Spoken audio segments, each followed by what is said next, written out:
بسم اللہ الرحمن الرحیم۔ السلام علیکم عزیز طلبہ اور طالبات، کیسے ہیں آپ لوگ؟ پڑھائی زور و شور سے کریں۔ آپ کے جو والدین ہیں وہ آپ کے اوپر خرچہ کر رہے ہیں تاکہ آپ اچھے مارکس سے پوزیشن حاصل کریں۔ تو عزیز طلبہ، آج کا جو ہمارا ٹاپک ہے وہ ہے قرارداد پاکستان۔ یہ سیکنڈ ایئر مطالعہ پاکستان بی ایس پروگرام میں بھی شامل ہے اور شہریت کا سیکنڈ ایئر کا بھی ٹاپک ہے۔ قرارداد پاکستان وہ قرارداد تھی عزیز طلبہ کہ جس کو ہم نے قرارداد لاہور کا نام دیا تھا، لیکن ہمارے جو شریک بیٹھے ہوئے تھے انہوں نے بڑھ چڑھ کے تنقید طنزاً کہا کہ یہ قرارداد پاکستان ہے۔ تو قرارداد پاکستان کیسے بنی؟ قرارداد پاکستان کے اندر کون کون سے لوگوں نے شرکت کی؟ تو اس کے پس منظر میں آپ اس طرح کریں گے، 1935 کا ایکٹ کا پس منظر میں نے بیان کیا ہے، وہی آپ دیکھ لیں گے یا وہی یاد کر کے لکھ لیں گے۔ اس میں سے ہم چند پوائنٹس کا اضافہ کر دیں گے اور وہ اس کے آپ اندر ایڈ کر دیں گے۔ 1857 کی جنگ آزادی کے بعد جو کچھ ہوا وہ 1935 کے ایکٹ میں نے بیان کیا ہے، وہی آپ نے سن لینا ہے۔ اس کو یاد کر لیں گے، اس کے اندر اس کو ایڈ کر لیں گے۔ تو اس سے پہلے درود شریف، وہ آپ یہ کہہ لیں کہ درود شریف کے بغیر نہ کبھی کوئی کام سٹارٹ کریں اور نہ ہی لیکچر جو میں دے سکتا ہوں۔ کالج میں بھی میں درود شریف لازمی پڑھاتا ہوں، باقی وہ کام رہ جائے تو رہ جائے۔ بسم اللہ الرحمن الرحیم، اللہم صلی علی محمد وعلی آل محمد کما صلیت علی ابراہیم وعلی آل ابراہیم انک حمید مجید، اللہم بارک علی محمد وعلی آل محمد کما بارکت علی ابراہیم وعلی آل ابراہیم انک حمید مجید، اللہم صلی علی محمد وعلی آل محمد کما صلیت علی ابراہیم وعلی آل ابراہیم انک حمید مجید، اللہم بارک علی محمد وعلی آل محمد کما بارکت علی ابراہیم وعلی آل ابراہیم انک حمید مجید۔ تو عزیز طلبہ، اب ہم سٹارٹ کریں گے قرارداد پاکستان۔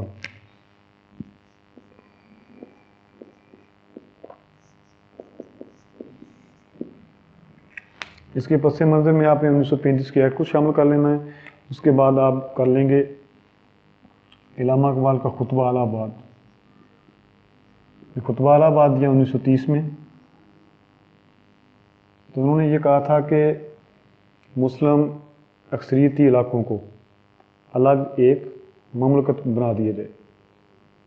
مسلم اکثریتی علاقوں کو ایک الگ مملکت بنا دیا ہے، 1930 میں یہ خطبہ دیا تھا۔ اس کے بعد چودھری رحمت علی گجر 1933 میں، انہوں نے 1933 میں نو اور نیور کہ اب نہیں تو کبھی نہیں، رحمت علی گجر نے ایک پمفلٹ شائع کیا تھا، چودھری رحمت علی گجر۔ تو اس طرح یہ چیزیں محرکات بنی قرارداد پاکستان کی۔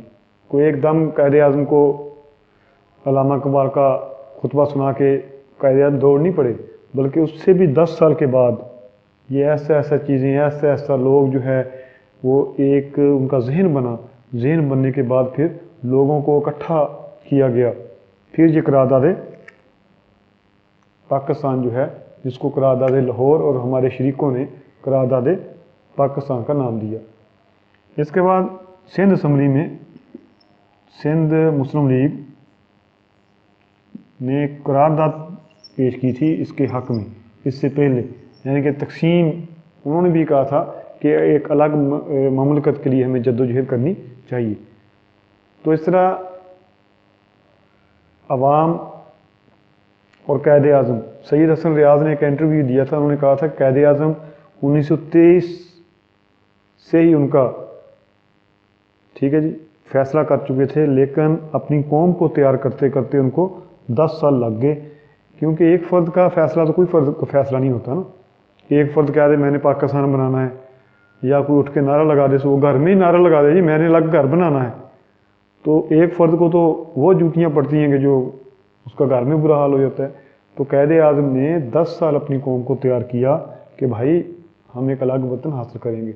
جب ان کا ذہن سازی ہوگی تو پھر قائد اعظم نے 1940 میں ایک سالانہ جلسہ ہوا 23 مارچ 1940 میں. اب 23 مارچ 1940 میں جب جلسہ ہوا، اس کا نام تھا منٹو پارک. اس کا نام تبدیل ہو کے کیا بن گیا؟ اس کا نام تبدیل ہو کے بن گیا اقبال پارک. ٹھیک ہے جی. اور لاکھوں مسلمانوں نے پورے برصغیر سے، کوئی میڈیا نہیں تھا، کوئی کنوینس نہیں تھی، کوئی ایروپلین نہیں چلائے گئے، کوئی جہانگیر ترین طرح ووٹ اٹھانے کے لیے نہیں گئے، کوئی منتیں کرنے کے لیے نہیں گئے جناب ہمارا جلسہ ہو رہا ہے مسلم لیگ کا، آ جائیں جناب آپ کی مہربانی آپ آ جائیں. لوگ اپنی مذہب کے تحت لاکھوں کی تعداد میں وہاں پہ پہنچے. اور شیر بنگال مولوی فضل حق، شیر بنگال مولوی فضل حق نے یہ قرارداد پیش کی. تو قرارداد کی اس پوائنٹس پہ قائد اعظم محمد علی جناح نے صدارت کی. قائد اعظم محمد علی جناح نے صدارت کی. تو قائد اعظم نے اپنے خطبہ صدارت میں 4 باتیں روز روشن کی طرح اجاں کی. ان 4 کے میں پوائنٹ بنا دیتا ہوں آپ کو تاکہ آپ کو یاد کرنا آسان ہو. قائد اعظم نے کہا کہ ہمارا ایک مکمل مذہبی نظام ہے، مکمل نظام ہے ہمارے پاس. ہاں، قائد اعظم نے یہ نہیں کہا کہ میری تیاری نہیں ہے، کہ میں نے اپنے ذہن کو تیار نہیں کیا. قائد اعظم نے کہا کہ ہم ایک مکمل الگ قوم ہیں، ہماری جداگانہ سیاسی، ثقافتی، معاشرتی، سماجی، تاریخی روایات ہیں، اور ہم ایک مکمل طور پہ مذہبی نظام رکھتے ہیں، مکمل نظام ہے ہمارے پاس. دوسری بات آپ نے کہی کہ یہ ہندو بنیے کے گھر کا مسئلہ نہیں ہے، یہ ایک بین الاقوامی مسئلہ ہے. ہاں، قائد اعظم نے کہا کہ برصغیر ایک ملک نہیں ہے بلکہ یہ ایک خشکی کا بڑا خطہ ہے، اور یہ ہم جو اپنا وطن حاصل کرنے والے ہیں یہ کوئی فرقہ وارانہ مسئلہ نہیں ہے بلکہ یہ بین الاقوامی مسئلہ ہے، اور یہ ہر صورت میں برصغیر میں ایک سے زیادہ ریاستیں بن کے رہیں گی. اس کے بعد قائد اعظم نے کہا کہ متحدہ برصغیر میں ہمارے مسلمانوں کا، جو ہمارے مسلمان ہیں ان کے حقوق محفوظ نہیں ہیں.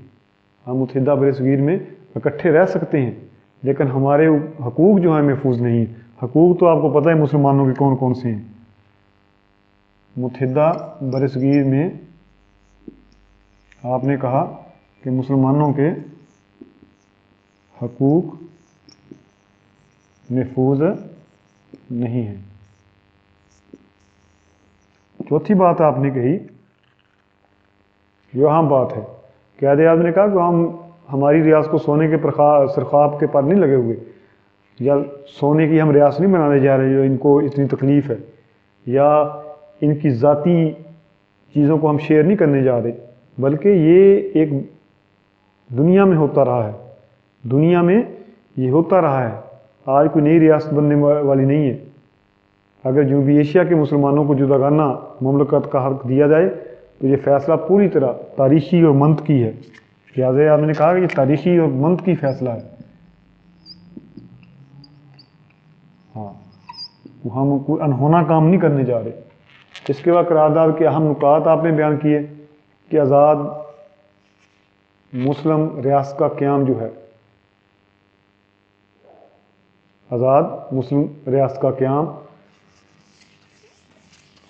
قائد اعظم کی جو قرارداد تھی اس میں جو پہلا پوائنٹ بنتا ہے وہ آزاد مسلم ریاست کا قیام. ایک آزاد آپ نے کہا، ایک آپ نے کہا مسلم ریاست ہونی چاہیے. یہ نہیں کہ آپ قائد اعظم نے کہا آپ جہاں ہندو مرضی سے سکھوں کے ساتھ اکٹھے رہیں، بے شک انگریزوں کے متحد رہیں، لیکن ہم جو ہیں اپنی آزاد